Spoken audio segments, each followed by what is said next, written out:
Apa kabar hari Siang. ini? Baik. Sehat-sehat toh? Sehat.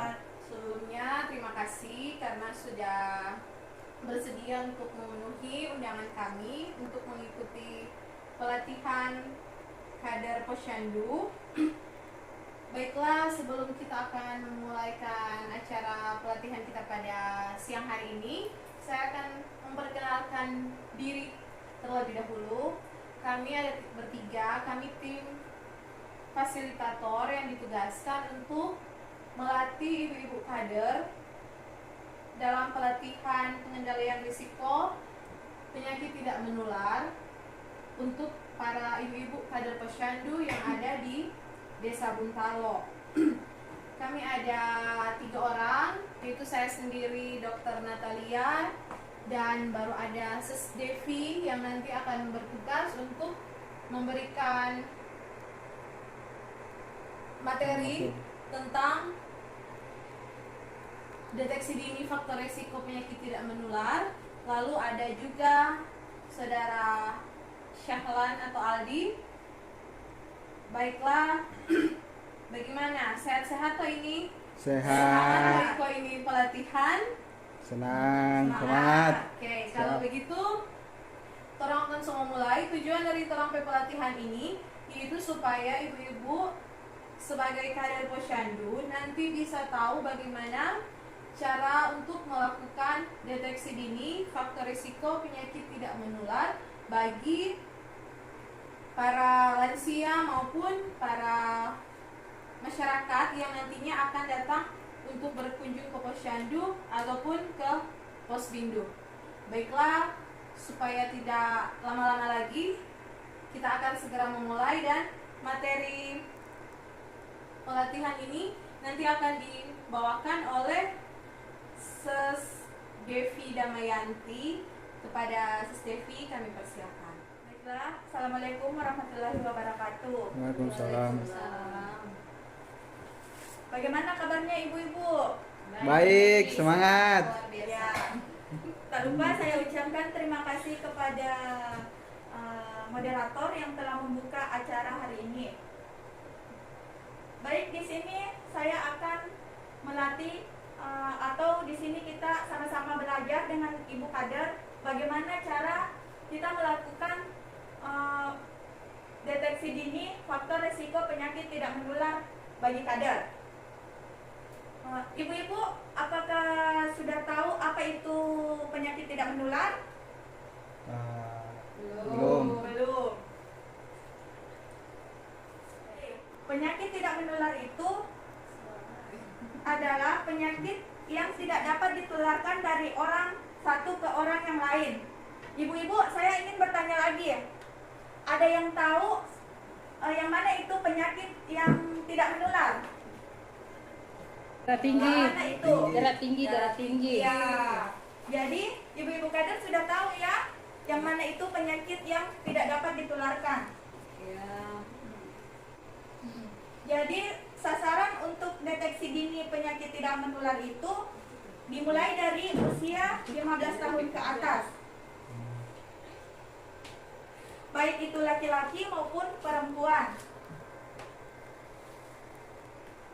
Di sini pertama-tama kita akan melakukan pengukuran faktor risiko PTM atau penyakit tidak menular. Apa saja yang termasuk dalam pengukuran penyakit tidak menular? Yang pertama itu pengukuran tinggi badan, berat badan, dan lingkar perut. Bisa kita minta ibu kader untuk sama-sama belajar bagaimana caranya kita untuk melakukan pemeriksaan tekanan darah. Iya.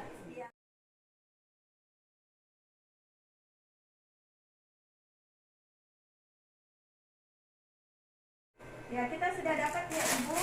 Jadi tensinya ibu 120. Bu, apa ibu tahu berapa nilai tensi yang normal? Belum. Oh iya. Jadi tensi yang normal itu dia batasnya di bawah 140. Kalau tensinya di atas 140 berarti dia hipertensi. Begitu ya ibu? Ya. Iya. Habis ditensi kita akan melakukan pengukuran berat badan. Jadi ibu sambil ini nanti hasil pengukurannya dicatat ya ibu.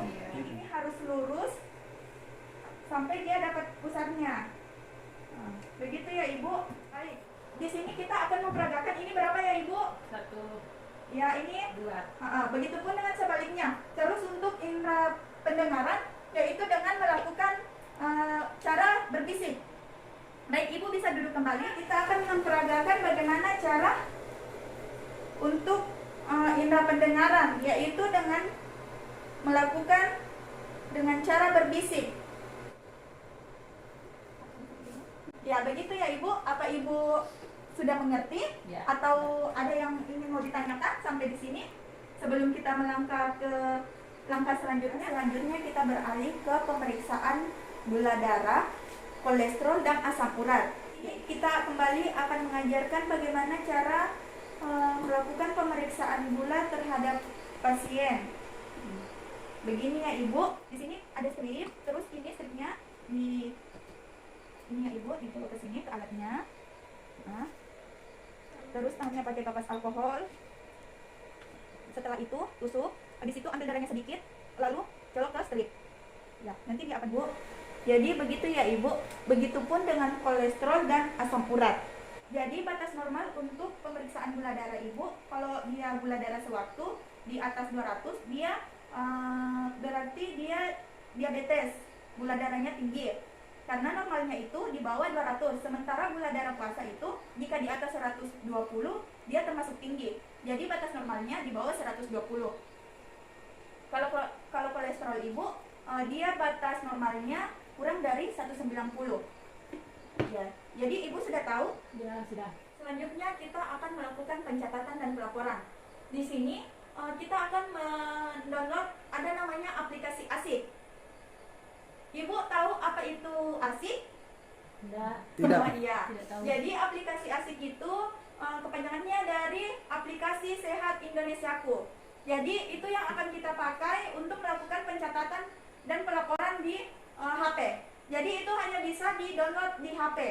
Dia belum bisa dipakai untuk di komputer. Apa ibu-ibu kadar ada yang punya HP? Ada. Oh iya, mari kita coba sama-sama belajar bagaimana cara mengaplikasikan aplikasi ini ya Ibu. Ya, permisi Ibu. Begini ya Ibu. Ini Ibu punya HP kan? Oh iya. Ini kita cari dulu di Play Store. Terus kita ketik di situ aplikasi ASIK. Ya, jadi ini sudah tak unduh ya Ibu atau tak install. Ini kita klik aplikasi ASIK. Dia akan muncul seperti ini. Terus kasih masuk nomor HP-nya Ibu, habis itu dia klik kadar. Ya. Jadi dia akan muncul di situ kadar. Nah, habis itu kita masuk kembali, dia tampilannya akan begini Ibu. Dia akan muncul screening PTM. Setelah itu kita klik screening PTM. Terus pilih tanggal berapa Ibu melakukan pengukuran. Terus kita input di sini sesuai tanggalnya ya Ibu. Ya. Habis itu Mungkin nonton. kita harus ini kasih masuk nicknya. Jadi setiap pemeriksaan Ibu harus minta kepada warga nicknya, karena yang mau diinput di aplikasi itu menggunakan nick ya Ibu. Ya. Ya. Terus kita kasih masuk nicknya. Terus ini dia sudah masuk. Ada biodata. Habis biodata ada faktor resiko. Ibu isi itu ya, faktor resiko, faktor riwayat penyakit. Habis itu kalau sudah ini klik simpan. Ya, jadi Ibu sudah tahu bagaimana caranya? Oh iya. Nanti kalau belum dipahami, nanti kita akan kembali sama-sama belajar lagi ya Ibu. Ya, terima kasih Ibu. Sama-sama. Jadi itulah tadi pembahasan dari kita. Saya ingin bertanya kepada Ibu, apakah sudah dipahami bagaimana cara pengukuran berat badan, lingkar perut, tekanan darah? Ya, sudah. Oh iya, terima kasih ya Ibu.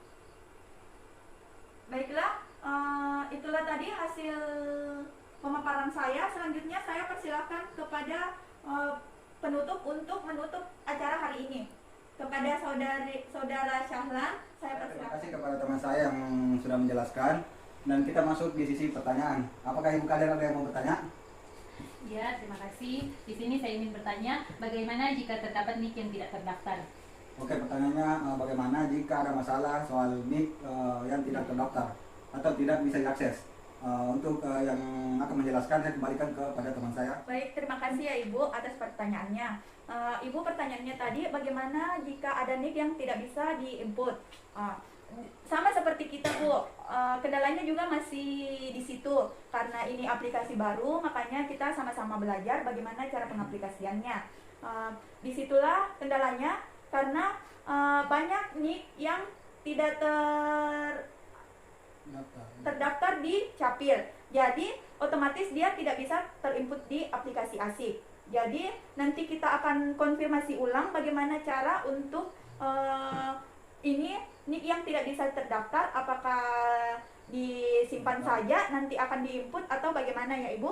Iya. Ya, apa Ibu mengerti? Iya sudah. Oh iya, terima kasih ya Ibu.